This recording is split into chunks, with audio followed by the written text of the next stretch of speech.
This is enough for me. I don't need anything else. This is enough food. Please don't serve any more. This information is enough. I need to check the above information. Like, share, subscribe, comment. நம்ம நிறைய இடத்துல போதுன்ற வார்த்தையும் use பண்ணுவோம். So அதுக்கு என்ன இங்கிலீஷில் வரும்னா enough. இது எனக்கு போதும் அப்படின்னு சொல்ல வரீங்கன்னா this is enough for me, this is enough for me. இந்த சென்டென்ஸ் அப்படியே நீங்கள் சொல்லலாம், this is enough for me. Next நம்ம உணவு பரிமாறு, சாப்பாடு பரிமாறுலாம் சொல்லுவோம் இல்லையா, அந்த பரிமாறுன்றதுக்கு நம்ம இங்கிலீஷில் என்ன வேர்டு யூஸ் பண்ணலான்னா சர்வ். ஓகே. நெக்ஸ்ட்டு பார்த்தீங்கன்னா உங்களுக்கு ஏதாவது தேவை அப்படின்னா அதை எப்படி நம்ம இங்கிலீஷில் சொல்லலாம்னா ஐ நீட், சப்ஜெக்ட் ஐ, உங்களுக்கு தானே நமக்கு தானே, அதனால ஐ நீடு, எனக்கு இது தேவை, I need this, I need this.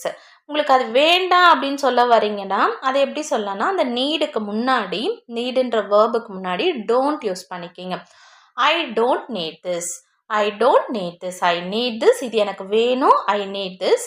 எனக்கு இது வேண்டாம், I don't need this, I don't, எனக்கு தேவையில்லை, வேணும் வேண்டாம், தேவையில்லை, I need this, I don't need this. இந்த மாதிரி சொல்லணும்னா நீங்கள் என்ன எப்படி இங்கிலீஷில் சொல்வீங்க, I need this, I don't need this.